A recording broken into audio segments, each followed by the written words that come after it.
औज़ुबिल्लाहि मिनश्शैतानिर्रजीम बिस्मिल्लाहिर्रहमानिर्रहीम। अस्सलाम वालेकुम दोस्तों, आज हम आपके सामने एक वीडियो बना रहे हैं जो आजकल मतलब कि हर घर की ज़रूरत होती है। हर घर में हर कोई बंदा यही चाहता है कि जो हम ट्रांसफार्मर लगाएंगे उसमें मसला रहता था स्टेप्स लगाने का, पुश देने का। तो आज हम बात करेंगे माइक्रो कंट्रोल ऑटोमेटिक ट्रांसफार्मर की। हमारे सामने 5 केवी ट्रांसफार्मर की कॉइल लगी हुई है जिसमें 6 लूप है। एक तो इसका मेन कनेक्शन रहता है, बाकी जो बचे 5 लूप होते हैं उससे हम वोल्टेज कंट्रोल करते हैं। तो वोल्टेज को कंट्रोल करने के लिए हमने इस ट्रांसफार्मर में 4 रिलीज़ का इस्तेमाल किया है। आप यहाँ पे देख सकते हैं relay number 1, relay number 2, relay number 3 and relay number 4। तो जो ये 3 रिलेज होती है ये वोल्टेज को कंट्रोल करती है, और जो चौथी वाली रिले होती है ये हाई कट और लो कट के लिए बनती है। तो सबसे पहले हम कॉइल के कनेक्शंस आपको बताएंगे। तो ये जो पहला वाला कनेक्शन है हम कॉइल में आपको दिखाएंगे।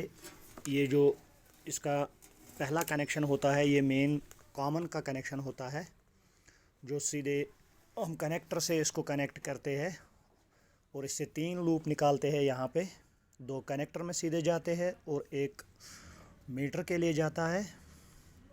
तो उसके बाद जो बचे हुए 5 कनेक्शन हैं उनको कैसे लगाना है।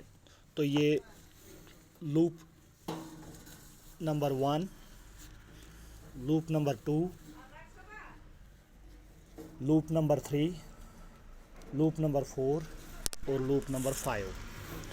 तो पहले लूप को हम यहाँ पे, मैं थोड़ा इसको नज़दीक लेके आता हूँ। इसके 3 टर्मिनल्स होते हैं। इसको हम कॉमन बोलते हैं, इसको हम एनसी बोलते हैं यानी कि नॉर्मली कनेक्टेड, इसको हम एनओ बोलते हैं नॉर्मली ओपन। तो जो पहला लूप है कॉइल का वो हम लगाएंगे पहली रिले की एनसी पॉइंट पे जो नॉर्मली कनेक्टेड होता है, और दूसरे लूप को हम दूसरी रिले के एनसी पॉइंट पे लगाएंगे, और तीसरे लूप को हम तीसरी रिले के एनओ पॉइंट पे लगाएंगे। चौथे लूप को हम दूसरी रिले के एनओ पॉइंट पे लगाएंगे, और 5वीं लूप को हम तीसरी रिले के एनसी पॉइंट पे लगाएंगे। तो उसके बाद हम पहली रिले के एनओ पॉइंट को कॉमन पॉइंट से शॉर्ट करेंगे दूसरी रिले के साथ। तो फिर उसके बाद तीसरे रिले के कॉमन पॉइंट को चौथी रिले के कॉमन पॉइंट से हम इसको कनेक्ट करेंगे। तो यहाँ बचता है पहले रिले का कॉमन पॉइंट। इस पे हम सिंपली इनपुट सप्लाई देंगे और चौथी रिले के एनओ पॉइंट से हम आउटपुट निकालेंगे। और उसके बाद इस कॉइल में ये जो छोटी सी 4 तारें होती है इसमें से 2 हम निकालेंगे जो 0 से 22 वोल्ट की डीसी सप्लाई हमें देते हैं। इसको हम सीधे कनेक्ट करेंगे माइक्रो कंट्रोल किट से। तो अब हम आपको इस ऑटोमेटिक माइक्रो कंट्रोल ट्रांसफार्मर को कनेक्शन करके बताएंगे। ये जो यहाँ से लूप आ रहे हैं नीचे से, ये हमने कॉइल से लेके आए हैं। ये जो 2 होते हैं ये कॉमन होते हैं, कॉमन पॉइंट जो होते हैं सीधे कनेक्टर से जाके मिलते हैं। तो उसके बाद जो लूप नंबर फर्स्ट में हमने आपको दिखाया था, लूप नंबर 1 को हमने फर्स्ट रिले के एनसी पॉइंट यानी कि नॉर्मली कनेक्टेड जो होता है उसके साथ कनेक्ट किया है। लूप नंबर 2 को हमने रिले नंबर 2 के एनसी पॉइंट पे कनेक्ट किया है। लूप नंबर 3 को हमने रिले नंबर 3 के एनओ पॉइंट पे कनेक्ट किया है। लूप नंबर 4 को हमने रिले नंबर 2 के एनओ पॉइंट पे कनेक्ट किया है, और लूप नंबर 5 को हमने तीसरी रिले के एनसी पॉइंट के साथ कॉमन किया है। उसके बाद हमने रिले फर्स्ट जो होती है, रिले फर्स्ट और रिले 2, इसका रिले फर्स्ट का एनओ पॉइंट इसको मिलाया है, हमने शॉर्ट किया है रिले नंबर 2 के एनसी पॉइंट के साथ। उसके बाद तीसरी रिले के एनसी कॉमन पॉइंट को हमने रिले नंबर 4 के कॉमन पॉइंट के साथ कनेक्ट किया है। जो चौथी रिले होती है ये हाई कट लो कट के लिए होती है, क्योंकि कभी कभी आपकी वोल्टेज कम होती है तो उसको बचाने के लिए एक पावर को कट करती है। अगर आपको 440 वोल्ट का करंट पीछे से आ रहा है, उस हाई कट को का भी डिफेंस ये करती है। तो इसी रिले नंबर 4 से हमने यहाँ पे एक कनेक्शन निकाला है आउटपुट के लिए, और रिले नंबर फर्स्ट पॉइंट के कॉमन के साथ हमने जोड़ा है इनपुट को। इसके साथ जो यहाँ पे आपको दिखाई दे रहा होगा माइक्रो कंट्रोल किट लगा हुआ है। तो जो ट्रांसफार्मर कॉयल से हमें 0 से 22 वोल्ट की डीसी वोल्टेज आ रही है, इसको हमने यहाँ पे कनेक्ट किया है। यहाँ पे लिखा होता है 022 022 वोल्ट। उसके बाद हमने कॉमन को कनेक्ट किया है, यानी कि हर एक रिले के एक एक पॉइंट को हमने शॉर्ट किया है। इस पॉइंट को इस पॉइंट के साथ शॉर्ट किया है, इस पॉइंट को इस पॉइंट के साथ शॉर्ट किया है, इस पॉइंट को इस पॉइंट के साथ शॉर्ट किया है।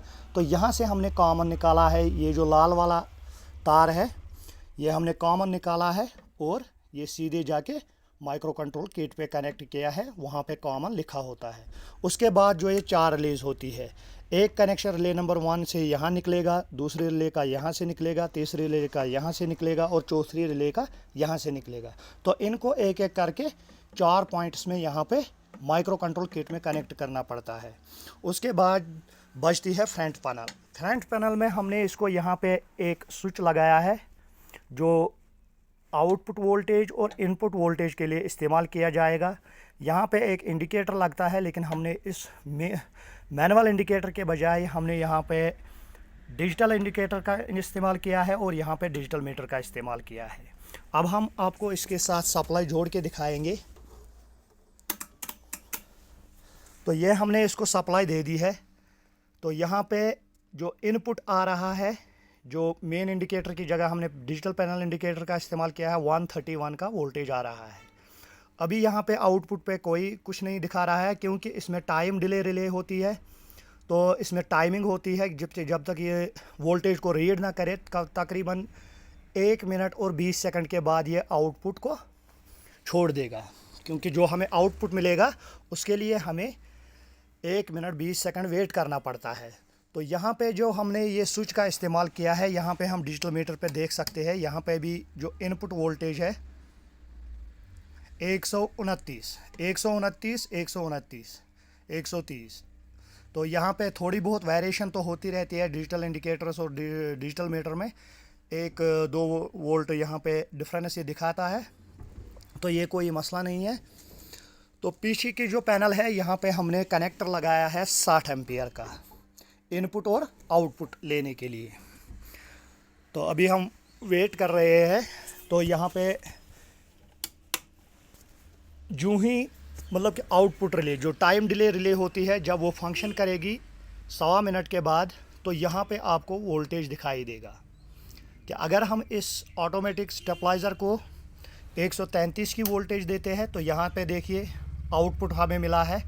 पीछे की वोल्टेज है 131, जो ट्रांसफार्मर ने हमें दी है 235। अब हम आपको सीधे इस पर चेक करा के दिखाएंगे, क्योंकि हर कोई कहता है कि कम से कम 90 की वोल्टेज चाहिए हमें ऑटोमेटिक ट्रांसफार्मर को ऑपरेट करने के लिए। लेकिन हमने जो इसमें फंक्शन रखी है 40 से भी ये वोल्टेज बनाएगा, कम बनाएगा लेकिन बनाएगा। सबसे पहले हम मतलब कि 40 पे जाएंगे। ये देखिए 35 वोल्ट से हमें मिल रहे हैं 73 वोल्ट। इसके बाद हम एक स्टेप और लगाएंगे, 58 से मिल रहे हैं 130,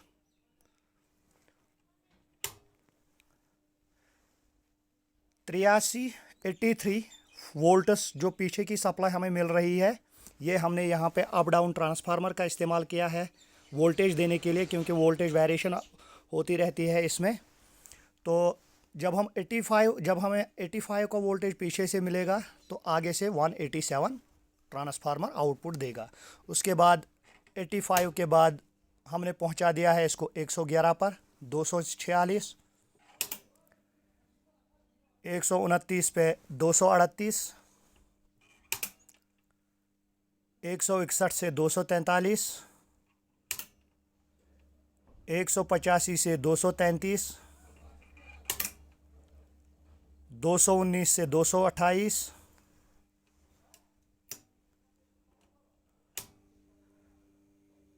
250 से 262,